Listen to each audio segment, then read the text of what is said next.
Denim Couch Podcast. Ooh, whoa, ooh, whoa, whoa.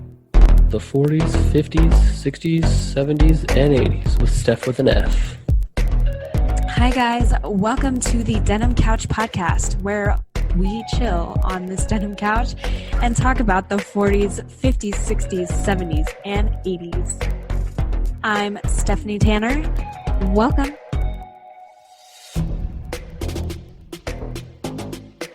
Hi everyone, thanks for tuning in. Today I'm going to interview Iona Butler, and she has a lot of dogs. So we're sitting here and we've got 5 dogs, I think. I just met 2 of them. There's 2 pit bulls, and they are the sweetest pit bulls I've ever seen in my life. Oh, if my husband was here, these would be coming home with us.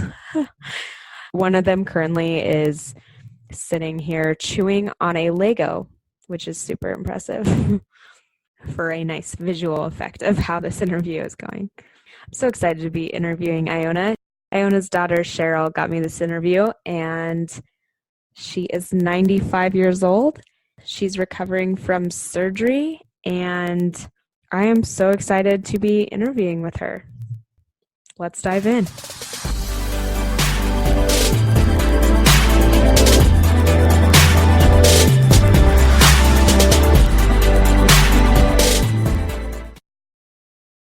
This podcast is about stories from the 40s, 50s, 60s, 70s, and 80s.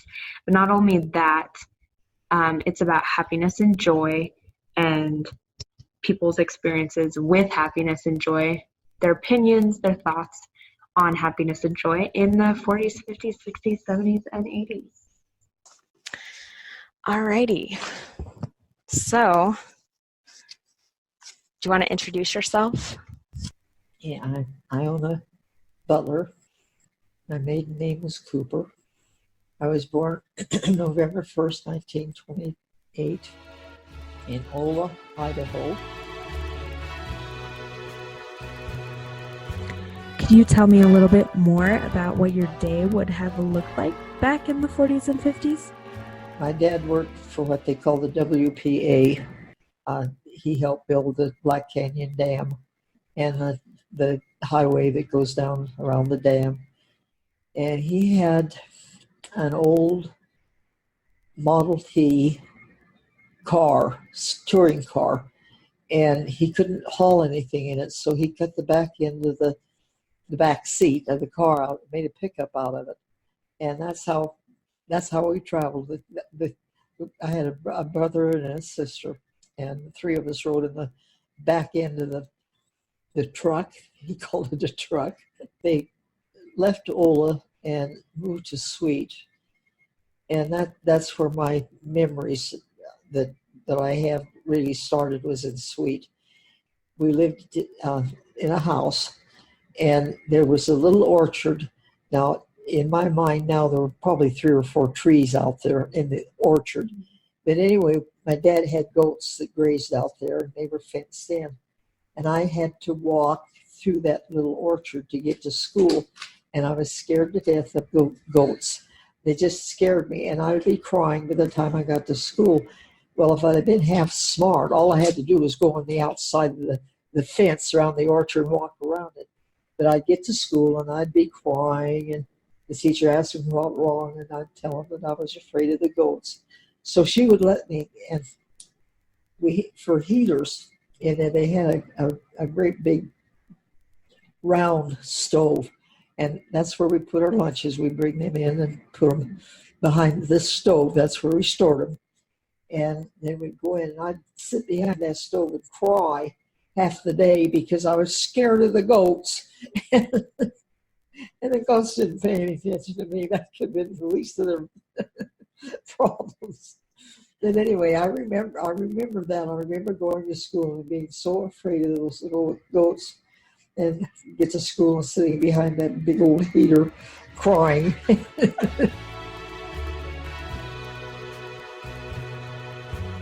I feel like there's an importance to a name in its era. How common would you say your name was back in the 40s and 50s? Well, it is still a little bit peculiar, but there's a lot of I own, IONE, but very few IONA. And I've had problems with that because people call me Ione. But when I was in therapy before I came up here, now this is very recently, they were calling me Iowa.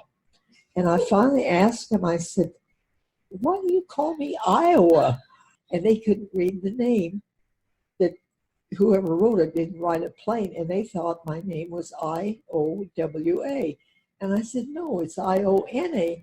And then they said, well, this is really funny. They couldn't remember my name, so I come up with this idea that I just remember I own a Butler.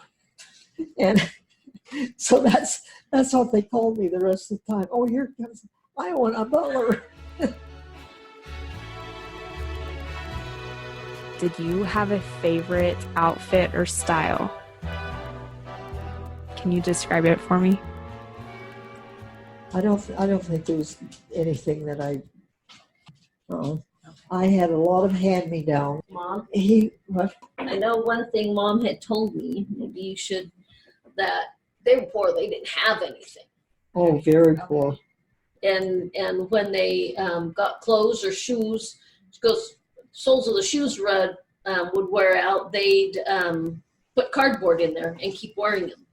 So Yeah. you didn't go to the store. It wasn't the style of the day. They wore whatever they could get. Yeah, and most of my stuff came from, I'm glad you brought that up. That's something else that when I started doing genealogy and family history, I got on the Relative Finder. Well, I found out that I'm related to 21 of the U.S. presidents and signers of the Declaration of Independence. And it was a real eye-opener because I didn't know I had this in my background. But I got on Relative Finders and I got 1,200 names of ancestors that needed temple work done for them. And I was just out of this world. I thought, wow. And I just didn't know I had important people in my background. That I was related to Bing Crosby, Billy the Kid, and a lot of people that were famous people. And then when I found out that I was related to him and then got on that Relative Finder thing, it was really interesting to find out how many famous people I have that are writers of the Declaration of Independence. And I thought, and I told my sister, I grew up thinking we were nobody. And here I thought, we were important people. Our ancestors were. What would you say you did for fun? Just lived. Yeah. It's always good. We didn't do anything special for fun. I mean, there was no money. We couldn't go anywhere. After I got out of high school, and I was working at a dime store, and we rented, my sister and I were living together. We rented this little house, and we never had any money. We paid $8 a month rent to live in this little house, and we had some fun experiences, but we never had money to do fun stuff. And one day, well, we had a toilet out. It's kind of like on the back porch, but it was one that when you sit on the water runs, like it was a flush toilet, but it wasn't flush, you just sat on it. And there was an old piece of linoleum that was on the floor of this, well, I guess you'd call it a porch. And I don't know how it happened. I don't remember how we found out it was there. But my sister and I found out that somebody had put money under that old piece of linoleum over there. And so if we wanted to go to a movie, there was no money to go to a movie. I was earning maybe $10 a month, and 8 of it went for living, went for rent. And anyway, we found that there was money, and somebody put money under that linoleum. So if we wanted to go to a movie, we'd go out and pick that linoleum up and take 1 dime. That was enough to get us into a movie. And that's what we did for fun. And I don't know where that money came from. what do you remember about your work life in the 40s and 50s? I was working at a variety store. They had a beautiful candy case in their chocolates, the best chocolates. And when we weren't busy working in our department, and I was in the hardware department with wrenches and pliers, and really interesting. But if we weren't busy, if our counters were all filled, and he didn't care if you went up there on our breaks, and if the store wasn't busy and our counters were all taken care of, we'd go up to the candy counter and just eat chocolates, just by the bushel. And of course, who doesn't like good chocolate candy? And they didn't care how much we ate. There was nobody who worked in that particular department. It just whoever wasn't busy, and there was somebody in there who wanted to buy chocolate. Whoever wasn't working in their counter would go up and get the chocolate. And if it wasn't busy, we'd stand up there and eat chocolate.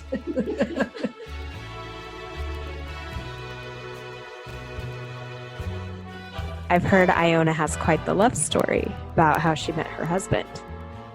Can you tell us about that? His parents divorced when he was, I guess he was about 2. Now, why they did this, I'll never understand. But the judge gave him to his paternal grandmother to raise, and he has a sister that they gave to his maternal grandmother. They both grew up in Emmett, but they didn't grow up as brother and sister. They were friends, and they in their association with each other. So she was raised by her maternal grandmother, and he was raised by his paternal grandmother until his dad remarried, and then he took Jean, but Doris didn't come with him. So they have never lived together as brother and sister. I knew more of his family than he did, but I didn't know anything at all about him. I'd never heard of him. And his sister didn't even tell me that she had a brother, because they weren't raised as brothers and sisters. And I was real good friends with his cousins. A lot of them lived in Emmett. I went to school with them, and I was best friends with his sister. She never said anything about having a brother. And she comes to the house one night, she and her boyfriend, and asked me if I'd go on a blind date with her. And I said, just no. My mother said, don't ever go on a blind date. I said, it's not good. Well, she finally told me, she said, well, it's with my brother. And I said, yeah, your brother. I don't know how many years I've known you and gone to school with you. You never say anything about having a brother. And so I didn't really believe her. But I was determined I wasn't going to go on a blind date. Well, then she finally said that, told me that it was her brother. And I said, yeah, sure. Still didn't believe her. And so anyway, Doris, his sister, told me that, she said, we'll stay with you. We won't leave you alone at all. So she convinced me to go. Well, it must have been love at first sight. And he lived in Central Oregon, and I lived in Emmett. And they stayed with me, and I did go. And he was so much fun. I'd never been with another boy. There was so much fun, and he had a terrific sense of humor, and just doing off the cuff stuff all the time. I never knew what was going to happen. We wrote to each other, and he would come to Emmett to visit his grandmother, and we always dated. But I just fell head over heels with him. We were at the park, and I introduced him to my mom. And then after Jean left, I said, well, what did you think of him? And she said, well, I just barely met him. And I said, well, I hope you're going to like him, because he's going to be your son-in-law. He hadn't asked me to marry him yet. Just nothing, but I just had this feeling that it was going to happen. And then I didn't hear from him at all. No letters, no nothing. That's the end of that, Come see, come saw. And I had an attack of appendicitis, and I was in the hospital. And the day that I was released, he shows up at the door, at the hospital door. I didn't know he was coming. I hadn't heard from him for the whole month, and I thought, okay, that's off and gone. And he said, I came to take you home. Well, I thought he meant to my home, that isn't what he meant at all. He came to get me to take me to Redmond, Oregon. And he never proposed, never said, will you marry me? Never. It was just a given. That was going to happen. And I told my mom, I said, you better like him because he's going to be your son-in-law. And she said, what are you talking about? After I got over my appendicitis and went to work, of course, he came to see me. He'd come for the weekend and see me then. And when I told my boss that I was going to quit, and see, I just got out of the hospital, so I was on medical leave. And then the doctor told me, okay, you can go, but if you get tired, you lay down in the back seat and rest. Don't overdo it. Well, I didn't know where I was going. So anyway, we drove and we drove and we drove and we drove. And I thought, where is he taking me? And he did take me to Oregon, but it wasn't Ontario. It was Redmond. My mom worked with his grandma that raised him the first part of his life. They worked together in the dehydrator in Emmett, and so they knew each other. I went to school with his, my maiden name was Cooper, and they were Butlers, and I was real good friends with them. And his family, his aunts and uncles, I spent a lot of time at their houses and was best friends. I dated one of his cousins. No, I knew a lot about his family. His great-grandfather lived next door to us in his apartment building, and he was telling us pioneer stories. And I remember one he told that he had a bunch of pigs that he took into sale. This was during the Depression. And he took these pigs in the sell, and they were going to give him 50 cents a pig or something like that. And he said, no way. He says, I've raised these pigs from just babies and fed them and everything.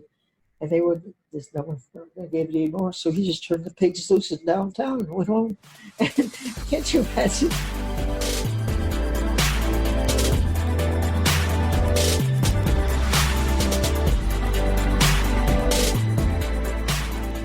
Today's generation of kids, teens, young adults, even adults, we hear a lot about anxiety and depression and sadness. I want to know what your experience with sadness was like back in the 40s and 50s. My grandma had given me a bunny rabbit for Easter, and it was a white rabbit. And she was a family pet. She just run wild with the other rabbits.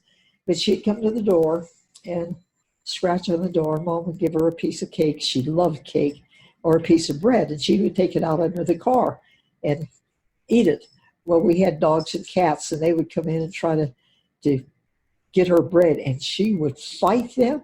Man, fur would just fly. I mean, fur would just fly, and she wouldn't give up that bread or cake.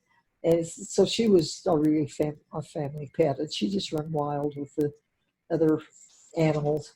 And she got a disease that jackrabbits get, and her back end was paralyzed. She couldn't walk. And Dad was out there. We had a lot of rabbits, and they lived at our house. And Dad was out there shooting them because they all had this wild rabbit disease that they got.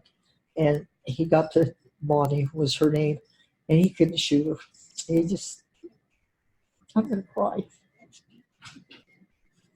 But anyway, the game warden came by and couldn't shoot her. So the game warden shot her for my dad. And to me, that is it isn't a happy thing, but it's something that happened in my life that I think about a lot, and how kind-hearted that warden was. But he just liked to come and visit with Dad. But your dad is crying because he can't shoot the dumb rabbit, and he'd already shot a lot of them. But he couldn't shoot one.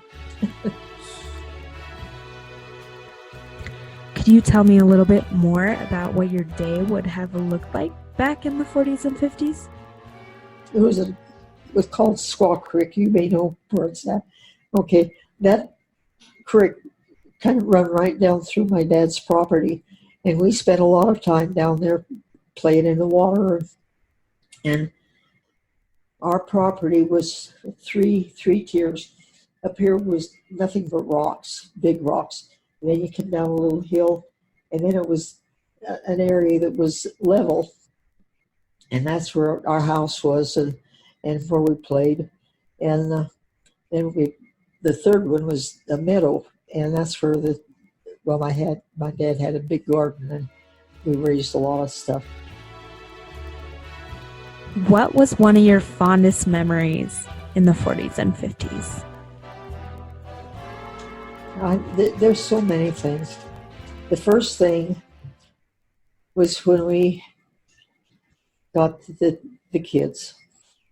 And that was because we had tried to adopt for I don't know how many years, and they wouldn't.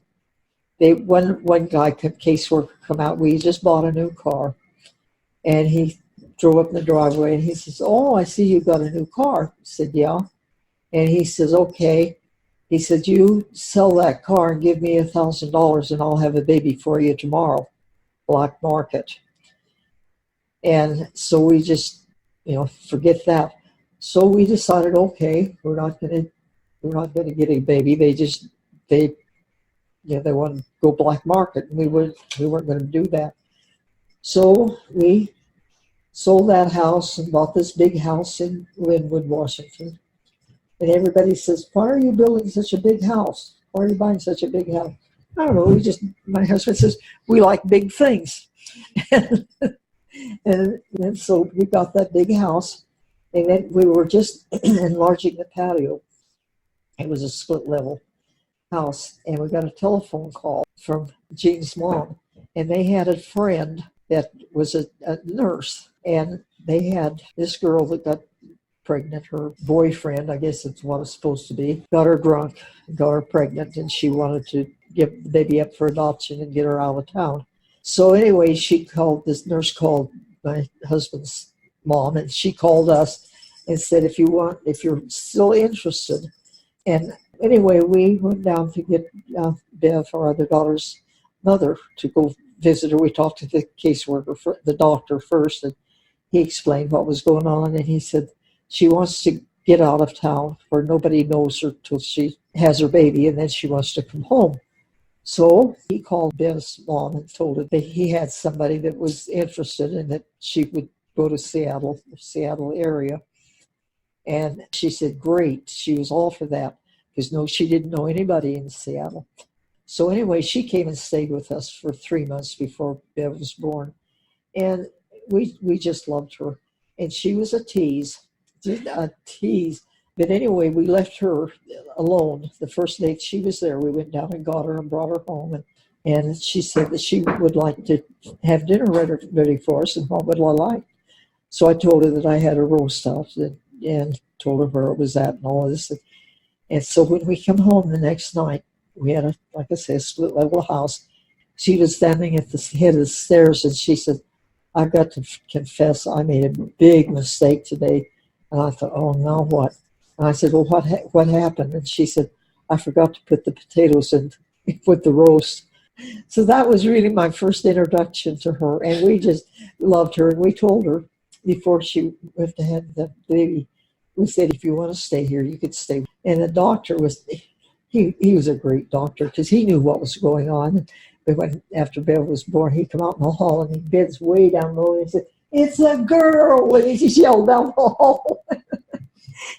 So we went in to see her then. The caseworker had told our attorney to make sure that we didn't see Bev's mom before she got out. She said, you take them someplace and make sure that she's gone. And we did have contact with her for a long time. And she got married, and she called and asked if something happened to her, if we would be willing to take her other 3 kids that she had after she got married. So we had, there's things like that have happened in my life that made me happy. Yes, it made me happy. Okay, so it's obvious that kids nowadays have a completely different experience than someone, say, in the 40s and 50s would have. We know this and we say this, but I want to know the details. I want to know what it was like to grow up in the 40s and 50s. Can you compare your childhood to today's kids? And Not getting everything you want immediately. Work for it if you want it. If you want it bad enough to work with it, go to work, earn it. And don't expect it just to say, I want that, and to get it. And you had to earn it. And sometimes it was just like peeling potatoes for a week for dinner. I mean, it doesn't have to be something big, but just a chore that you have to do. in your opinion, is technology a good or bad thing? Now, on Facebook, I love Facebook technology there. I keep in contact with all of my family all over the country and keep in touch with them, what they're doing and how they're doing and this sort of thing. I love it for that, but you can't believe the news that they put on TV. It depends on what you're doing with it. And I do jigsaw puzzles on the computer. I'm addicted to that, but I love doing it. And it's just, of course, I've always liked puzzles, to put puzzles together. And we did a lot of that when I was a kid. We used to cut pictures out of papers and newspapers and magazines and cut them up in little pieces and then paste them onto cardboard. But anyway, technology is good and bad. And I know we used to have a radio run by batteries, and my mom had a soap opera that she liked to watch. But if Dad was home, she couldn't watch it because that was using battery up. And now we have solar system, and you don't need anything. You can get anything from all over the world. What was your experience like living during World War II? The only problem was gas. But we didn't really drive a whole lot because we walked. My dad used to work for the county, and it was called WPA, and he walked to work. And where the Black Canyon Dam is, we used to go down there to swim.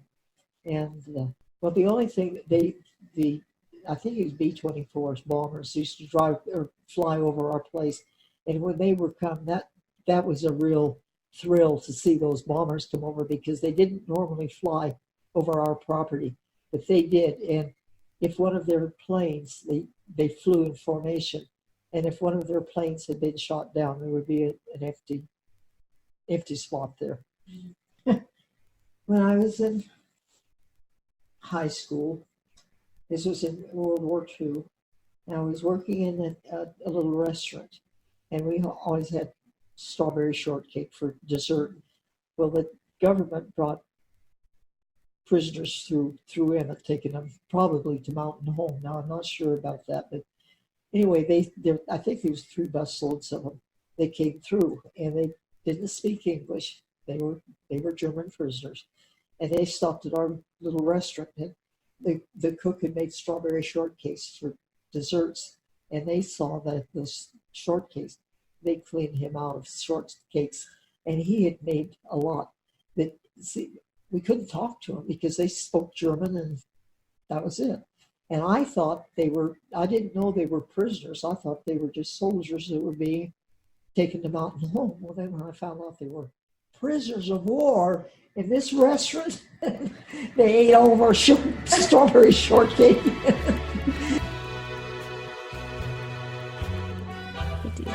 Do you have an embarrassing story from the 40s and 50s? At school, at Christmas time, Santa Claus used to always come and have a program, and Santa Claus would come and give candy to the kids. Well, before I started to school, so I had to be about 3 or 4 years old, but I can remember this. My dad happened to be Santa Claus, but I didn't know that because Mom had taken me to school to the program, and he wasn't there. And of course, when it came time to go up and sit on his lap and tell him what I wanted for Christmas, and he had a mask on, so he looked like Santa Claus, but I could see the end of the mask. And after I got through talking to him, I was crying, and I went to my mom, and she asked me what was wrong, and I said, Santa's neck is broken, because I could see the mask fit down over his face. And I can remember that and how scared I was, and well, not really scared. Well, in a way it was, but it was fear that Santa's neck was broken. I like it when people are able to find the humor in life, especially when things can get hard. Iona also has a humorous story for us about her husband's dementia. And of course, then he was telling everybody that he had 3 wives. And then I thought, okay, he doesn't recognize me. And sometimes toward the end, before we came up here, we'd be sitting in the family room and watching TV, and he would get up and go to the bathroom. And he'd come back and look at me, and I said, what's wrong? And he said, where did that man go? And I said, what man? And he'd say, well, the man I was talking to before I went to the bathroom. Okay, I'm I'm not his wife now. I'm some man. And it was really funny. It was pathetic. It was really pathetic. But it was humorous. Hey guys, thanks for listening to this interview. I hope you enjoyed it as much as I did. If you want to hear an even cooler rattlesnake story,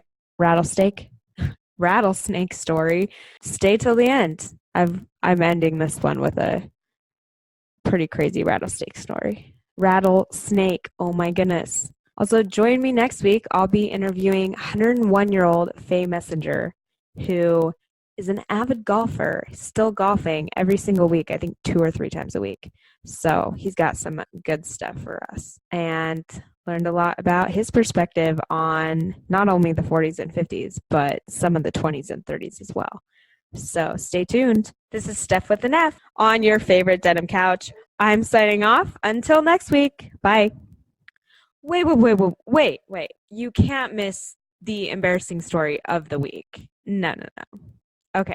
It's that time. It's Steph with an F's embarrassing story of the week. All right. So my embarrassing story of the week. My family was over for Labor Day weekend, and it's my husband's family. His mom and dad were over, and without thinking, I put a metal bowl in the microwave. Apparently, you're not supposed to do that.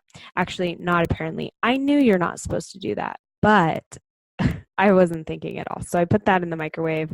Someone opens it and freaks out, but nothing happened. So it was fine. I almost blew up the house, but I didn't. So all was well. And then we read up on it, and apparently it's like if you have a fork or foil is like really bad.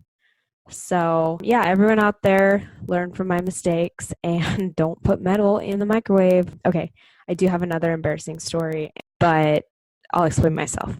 So my coworker is sitting next to me, and she brings up the fact that I don't even know why she brought it up, but apparently her mother, like 10 years ago, she accidentally ran the dryer while her cat was in it and ended up killing the cat. And I started laughing hysterically. I know I'm the worst person in the world, not because I hate cats. I started laughing because how nuts is that? And then I started crying because my other coworker told me that happened to her too, that she turned on the dryer not knowing her cat was in it and killed her cat that way too. So I'm crying at work, laughing, and everyone's just looking at me like, you are the devil. But if I was in their situation, I would be very sad about that. So that's my second embarrassing story for the week. Coming up in a few weeks, I'll have a compilation of embarrassing stories that have never been told before. So stay tuned for that. If you came here for mental health help, please go visit your doctor. If you're looking for some mental health tips, Dr. Daniel Amen is someone I follow. I love what he has to say and offer. I think his website is brainhealthassessment.com, and he just has some awesome checklist items that go over brain health. So like checklist items for habits that you should be doing to have better brain health. I want to say there's like 5 to 10 items. And if you have those, if you're working on those habits and trying to improve them to improve your brain health, you'll also improve your happiness level, because brain health equals mental health. So keep your brains happy and healthy, and check out Dr. Daniel Amen. This is not sponsored. I just really like what he has to say, and I think it's really beneficial. I think it can help a lot of people. It's actually very matter of fact, kind of obvious, but yet we neglect so many of these habits daily. And I do feel like, if you're feeling unhappy, that may be one of the reasons you're unhappy, because you're neglecting your brain health, which is also your mental health. And yeah, trying to improve these habits could really help. So check him out. If you have any stories from the 40s, 50s, 60s, 70s, and 80s, please get in contact with me. Let's chat. I want nothing more than to chat about the past. I want nothing more than to chat about the 40s, 50s, 60s, 70s, and 80s.